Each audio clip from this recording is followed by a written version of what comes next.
Yes, ladies, gentlemen, C5-3. Get excited because I have for you quite an amazing show. Today, we're going to talk about the fundamental theorem of calculus, part 2.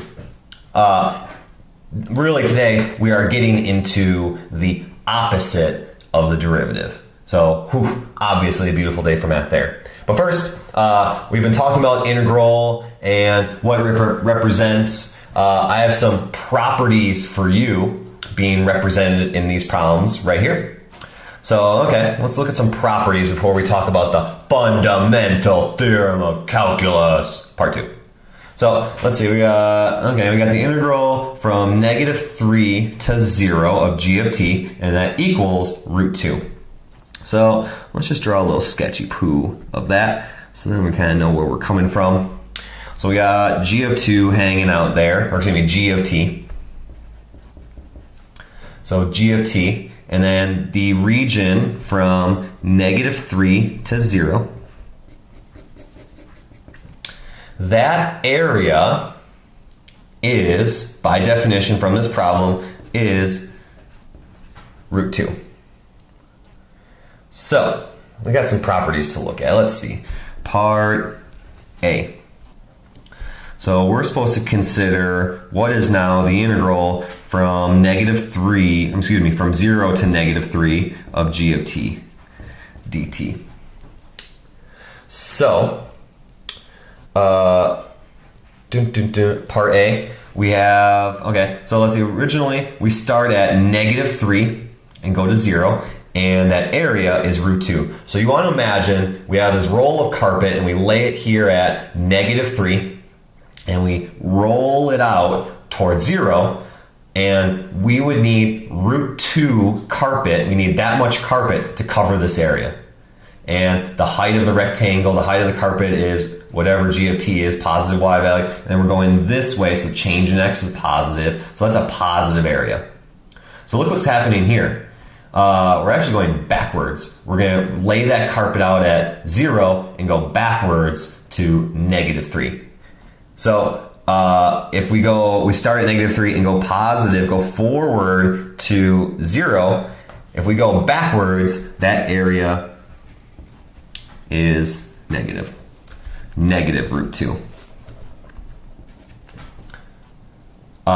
The height of that carpet is still positive g of t, but now the change in x is negative, and we're going backwards. Therefore, it's negative root 2. Part B. Let's see, we want the integral from -3 to -3 of g of t dt. So, let's see, we're going to lay our carpet here at -3, and we're going to roll it not at all. So we lay it there, but we don't roll any out, so that area is 0. Because we didn't roll out any area. There's no carpet to roll out. We didn't roll anything out. There's 0 area covered. Part C.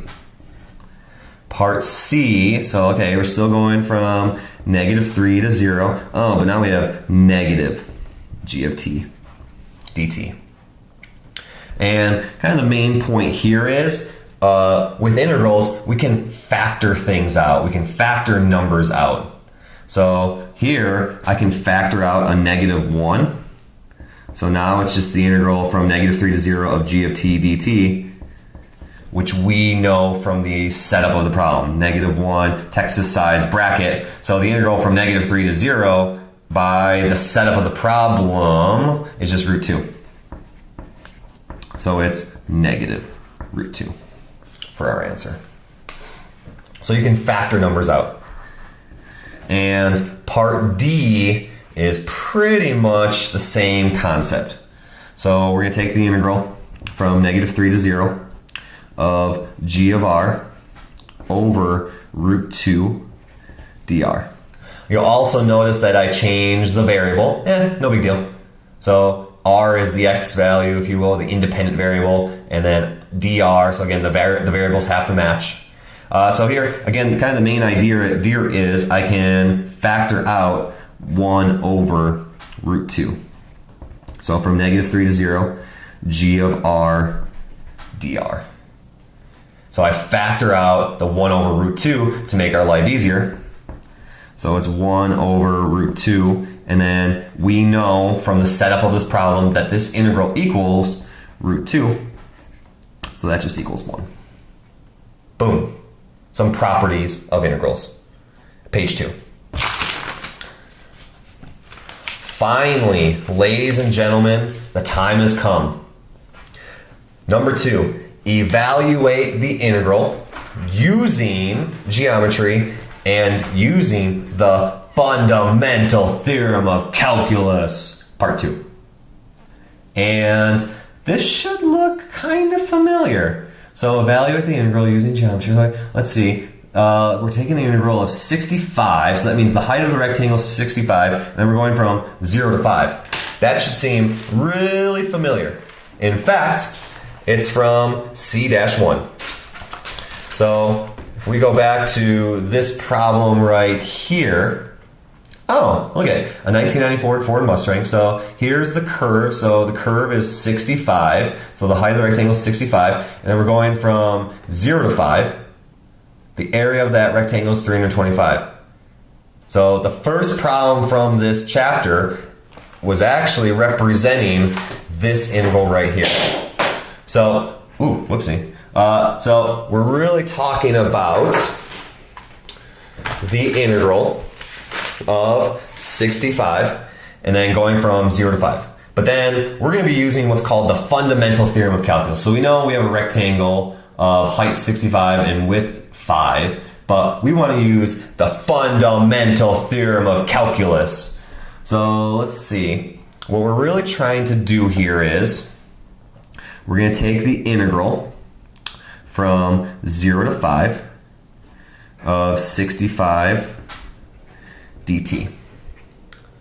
So again, the curve is 65, we're going from 0 to 5. But the question is, what the heck is going on here? So we take the integral, so that's what we have here, the integral of f of x from a to b. So here I have big F. So all first semester, we started with f of x,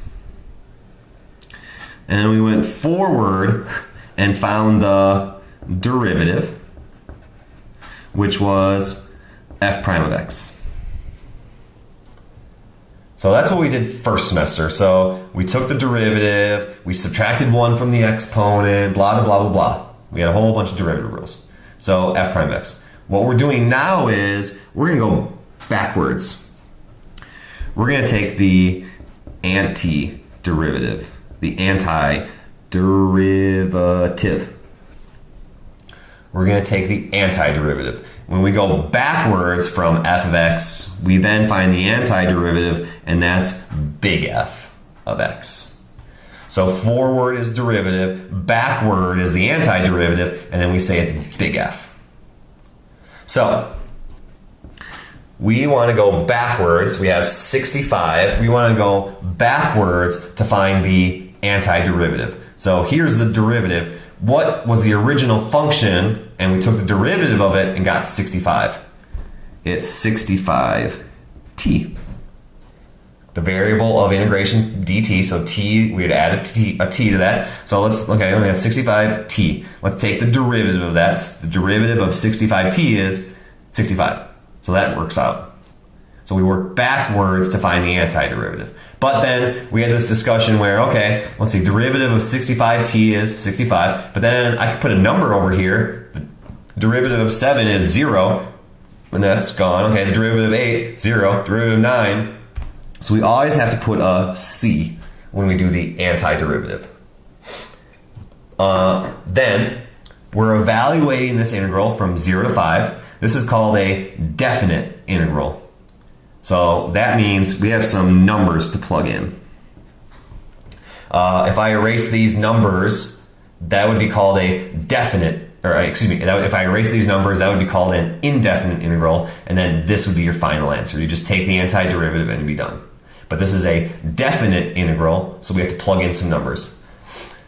So if I look at the fundamental theorem, we take big F, we took the antiderivative, which we've done. So now I take the antiderivative and plug in b, the upper bound, and then subtract big F of A, the lower bound. So I'm going to need to plug in 5 first. So here's my antiderivative. I plug in 5 plus C.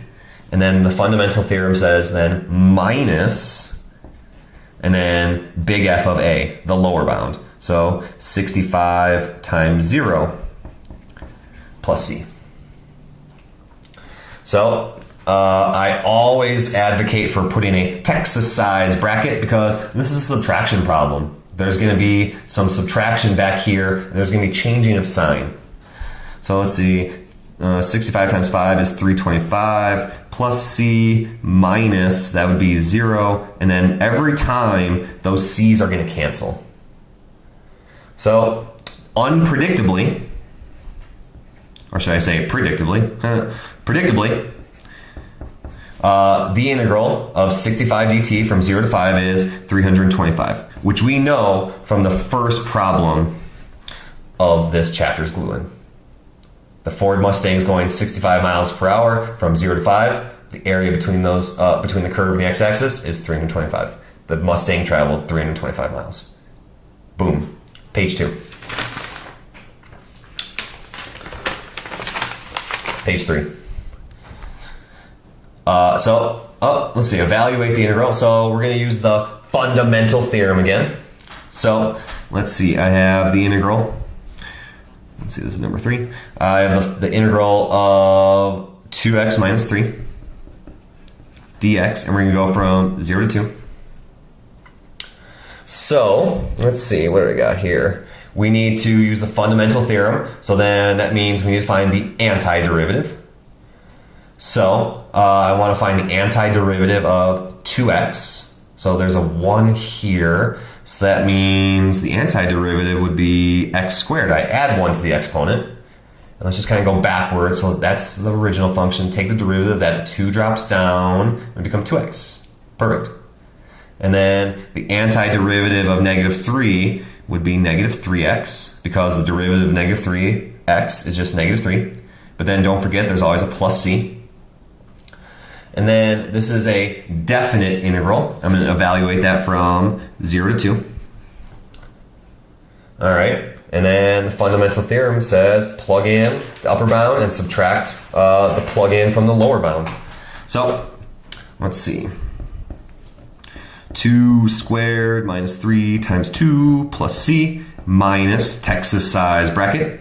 0 squared minus 3 times 0 plus c. So again, I'm just evaluating using the fundamental theorem, plugging in the upper bound into the antiderivative, plugging in the lower bound into the antiderivative, and then doing some math. So let's see, 4 minus 6 plus c minus 0 plus 0 minus c. So 4 minus 6 is really what that boils down to. 0 to 2, oop, I'm off the page. The integral of 0 to 2 of 2x minus 3 dx equals, and then 4 minus 6 is just negative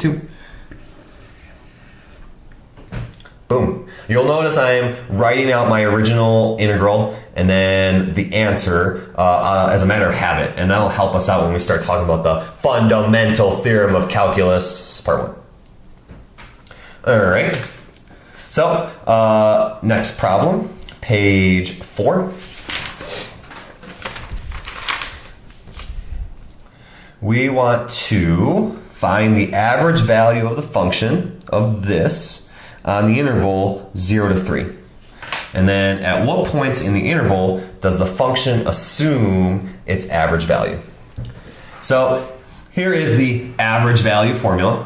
So first off, notice how really it's just the integral from a to b of f of x, and then there's this calculation right here. So I'm going to go back to 5-2, where we talked about what the integral means. Let's see, how can I squeeze that in? Actually, I'm going to grab my notes from the Gluons. So if I go back to 5-2, when we talked about what the integral means. So if I'm doing the integral of f of x dx from a to b, again, we are adding together rectangles, but those rectangles are so thin that the width is pretty much insignificant. It's the height that we're adding together. So really, what we're doing here is we're adding together the y value, f of x, we're adding together all of these f of x's from a to b. We're adding together all the y values from a to b. So why this average value works out is because we're going to add together all the y values from a to b and then divide by the interval on which we're adding. So it's just like the average number, like calculating the average number. Add up all the numbers and then divide by how many numbers there are. So we're going to add together all the y values from the interval, and that's what the integral really means, because we're adding together the f of x's, but the width of the rectangles are so thin, we're really just adding together y values. And then we're going to divide by the length of the interval. So let's see. We have this equation right here. So really, we need to first add together our y values. So we're going to go from 0 to 3 of x minus 1 squared dx. So I need to take the integral because I need to add together all my y values, and then we're going to divide by the interval. So let's see. Oh man, we need to take the antiderivative of this. So this is going to be painful at first. Let's see. My inside function is x minus 1. The outside function is the squaring function. So if I'm taking the antiderivative, let's see, I would need to add 1 to the exponent, so that'd be 3. And then, let's see, the 3 is going to pop down, and it needs to cancel with something to make a 1. So I put a 1/3 there. So the 3 drops down, cancels with the 1/3, subtract 1, so it'd be blah squared, and those cancel.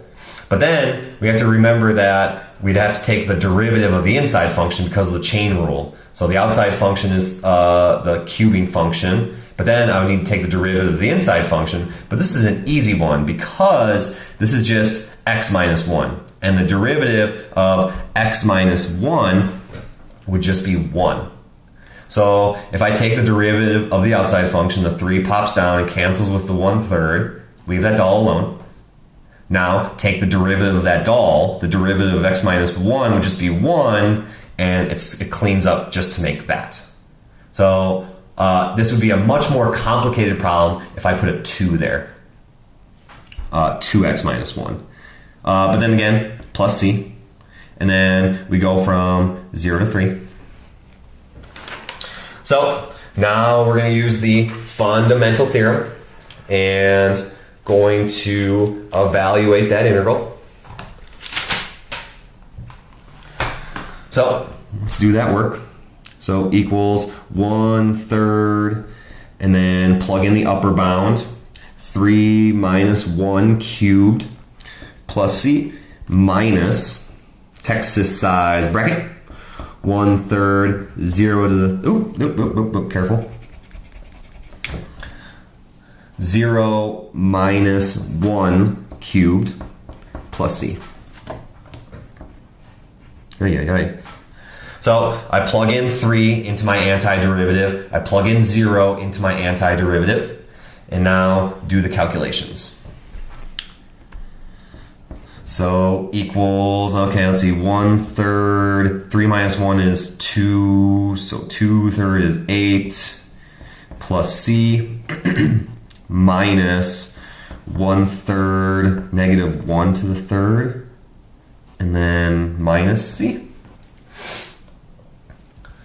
So then that would become, let's see, 8/3. Let's see, negative 1 to the 3rd would be negative 1 plus, okay, plus a 3rd. So that would be 9/3, which equals 3. So if we add together 0 to 3, we add together the y values of x minus 1 squared dx, that equals 3.